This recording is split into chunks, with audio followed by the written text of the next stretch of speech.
Bonjour à tous, aujourd'hui nous allons parler de la marmite norvégienne. Mais qu'est-ce donc que ce machin encore?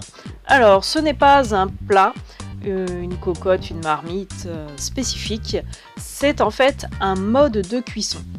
La marmite norvégienne, c'est un contenant isolé qui va nous permettre de continuer la cuisson de nos plats classiques. Quels sont les avantages? Les avantages sont nombreux. Déjà, ils sont économiques. Ça va vous permettre de faire des économies sur l'énergie que vous utilisez en temps normal, c'est-à-dire le gaz, l'électricité par exemple, pour faire cuire vos plats au quotidien. Vous allez réduire du coup votre consommation d'énergie de 40 à 80%, ce qui est énorme. Alors je vous accorde, sur la facture, ça sera que pour la cuisson de vos aliments, ça ne sera pas sur votre facture mensuelle de toute votre habitation. Mais c'est déjà pas mal. Autre avantage, ça préserve les vitamines, les minéraux et les saveurs de votre plat. Ça vous permet de ne pas avoir besoin de surveiller votre plat tout au long de la cuisson et surtout, et là je parle à certains petits cuisiniers qui vont se reconnaître, ça va vous éviter de faire brûler vos plats ou tout simplement que ça attache. Quand on fait mijoter des plats parfois très longtemps, ça peut avoir tendance à attacher. Maintenant, comment ça marche? Alors là, je vais vous parler concrètement. Vous avez donc votre marmite norvégienne, on va dire que c'est une boîte isolée.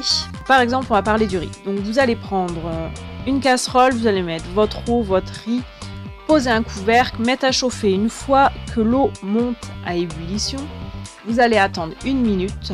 Vous prenez votre casserole et vous allez la mettre dans la marmite norvégienne que vous refermez et vous allez laisser 12 minutes dans la marmite norvégienne, le temps que votre riz continue à cuire. Pour moi, ces 12 minutes, c'est le temps que j'ai testé par rapport à ma marmite norvégienne que je me suis fabriquée et au riz que j'utilise qui est du riz basmati. C'est relativement simple, ça ne me demande que très peu d'énergie parce qu'au final, sur mes plaques à induction, je n'ai eu que le temps de faire monter mon eau et mon riz à ébullition, suivi d'1 minute d'ébullition et c'est fini.